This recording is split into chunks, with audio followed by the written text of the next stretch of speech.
46 Miami Center, climb, maintain flight level 250. Which way would you like to go? East, please, and up to 250, Delta 2446. But in a minute. Target 1044, going direct to forward. Roger.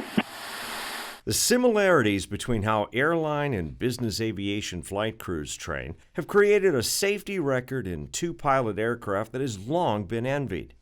And of course, there's no reason to believe that impressive safety record won't be duplicated as more light jets and turboprops are flown with just one pilot on board. One issue that is being talked about, though, is how easily the workload of a single-pilot aircraft could exceed an individual pilot's capabilities. This is the story of one pilot we'll call John, who serves as the only pilot aboard his Embraer Phenom 300 most of the time.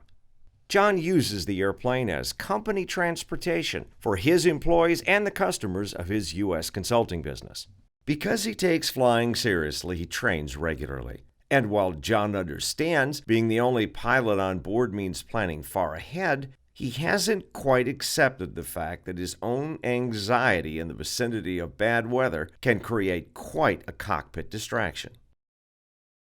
This evening, John's returning to Miami from a business and a pleasure trip in the Caribbean. He departed St. Martin 3 hours earlier with a client and both of their wives. We joined the flight with John listening to the radio chatter on the busy Miami approach frequency, waiting for his chance to check in. Good evening, Miami. Phenom 9er Mike Kilo's with you at 12000. We have Foxtrot. Phenom 9er Mike Kilo Miami approach. Good evening. Descend now to cross Fowey at and maintain 6,000. Okay, we'll hurry on down to cross Fowey at 6,000. 9er Mike Kilo. After a relaxing weekend, John begins to realize that maybe he wasn't quite as prepared as he should have been to jump into the workload necessary to land at a busy international airport like Miami, especially in IFR conditions. As the Phenom descends through 9,000 and enters the tops of some bumpy clouds, Miami updates his clearance. Phenom 9 Mike Kilo, can you stop your descent at 9,000 feet? Miami 9 Mike Kilo, well, we're already just about through 9. Phenom 9 Mike Kilo, okay, we may be changing runways. Descend and maintain 8,000. Okay, we'll stop at 8,000, Phenom 9 Mike Kilo. And 9er Mike Kilo's level at 8,000 now. And just as John is beginning to think that maybe he's keeping up with the arrival, Miami adds one more task. Phenom 9 Mike Kilo Miami, we have quite a few airplanes ahead of you as we make the switch to an east flow. I'm going to need you to hold southeast of Fowey at 8,000. Expect further clearance at 2159. 9 Mike, Miami 9 Mike Kilo, Roger. We'll hold as published at Fowey at, say the EFC again? Phenom 9 Mike Kilo, it's southeast of Fowey and expect further clearance at 2159. And Miami Phenom 9er Mike Kilo, Roger. We'll hold at 8,000 as published and expect a further clearance at 2159. Jeez, when was the last time I held? Holy smokes. What was that? The holding speed is, I think it's 180. And what power setting? Wait, I can do this. The Phenom manages about a turn and a half in the holding pattern before Miami begins delivering yet more new instructions. Phenom 9 Mike Kilo, we're changing to an east flow now, so expect runway 9 at Miami. Depart Fowey, heading 260 vectors for the ILS to runway 9. And Miami Phenom 9er Mike Kilo, understand runway 9. We'll depart Fowey on a 260 heading. Any chance on one of the 8 parallels so we can go to Atlantic after we land? Phenom 9 Mike Kilo, I'll see what I can do, but for now continue to runway 9. Roger, understand. We'll plan runway 9 for now, Phenom 9er Mike Kilo. Attention all aircraft, we have significant cells building rapidly to the west of Miami that may affect the finals. Use caution. You folks might want to buckle up just a little bit. It's going to get a little bumpy going into Miami. As he passes a B Miami Executive Airport, John realizes that would have made a much better destination than MIA. I'd been in there, I'd already be on the approach. Phenom 9 Mike Kilo, reduce speed to 200 knots. Miami Phenom 9er Mike Kilo, we're slowing to 200 knots, but we're low on fuel here. I really can't do a a 20-mile final here behind all these other airplanes. Phenom 9 Mike Kilo. Okay, stand by for a second. Say your current fuel remains in minutes, please. Phenom 9 Mike Kilo, we've got about 40 minutes of fuel left. Phenom 9 Mike Kilo, fly heading 360 and maintain 4,000. I'll take you across the runway 9 final and you can plan the ILS approach to 8 right. How does that work? That works just great, thanks, Phenom 9 Mike Kilo.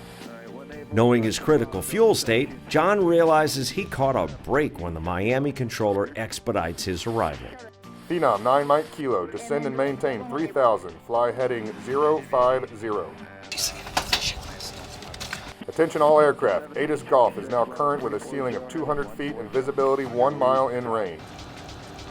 Really tight on fuel. Phenom 9 Mike Kilo, turn right, heading 060 and intercept the runway 8 right localizer, 3 miles from Copra. Maintain 3,000 until established, clear ILS runway 8 right. Nearing what should be the localizer, John notices the needles on the PFD aren't even moving. And they should be. Nor does the autopilot show armed. In fact, nothing seems to make sense until he realizes that he programmed in the wrong approach and never even activated that one anyway. Phenom 9 Mike Kilo, you appear to be passing through the localizer. Are you receiving it okay? Phenom 9 Mike Kilo, stand by. Phenom 9 Mike Kilo, turn right, heading 110 to intercept the 8 right localizer. Traffic inbound for the left runway is 4 miles behind you. And Miami Phenom 9 Mike Kilo, roger, returning back to 110 heading, and we've got the localizer in now. Do 30 minutes of fuel. I can do 30 minutes of fuel if I miss. This better work. I don't see anything out here. Phenom 9 Mike Kilo, looks like you're established now. Contact Miami Tower on 118.3. Gotta get this slope here. But this wind is way stronger than they're calling it. Damn. Altitude. Oh, God, really high. And Miami Tower, Phenom 9 Mike Kilo's with you outside of lawn. Autopilot. Whoa. Autopilot. Whoa.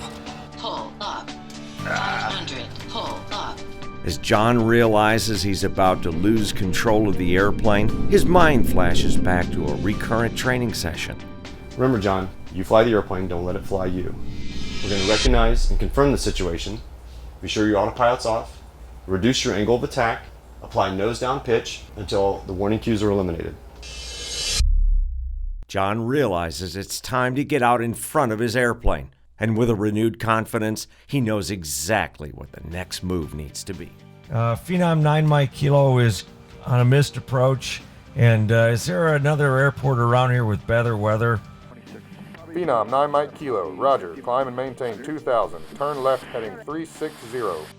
Now that John has the airplane back under control, he agrees that Lauderdale Executive is his new destination.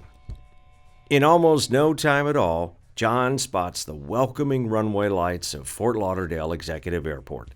Proceed to the end of the runway. Turn left to clear the runway. All right, thanks, Tower. Phenom 9 Mike Kilo. Nice to be here. We'll turn off left at the end and ground when we clear. Later that evening, John thinks about the important lessons he's learned today. While he never completely lost control of the airplane, John came mighty close.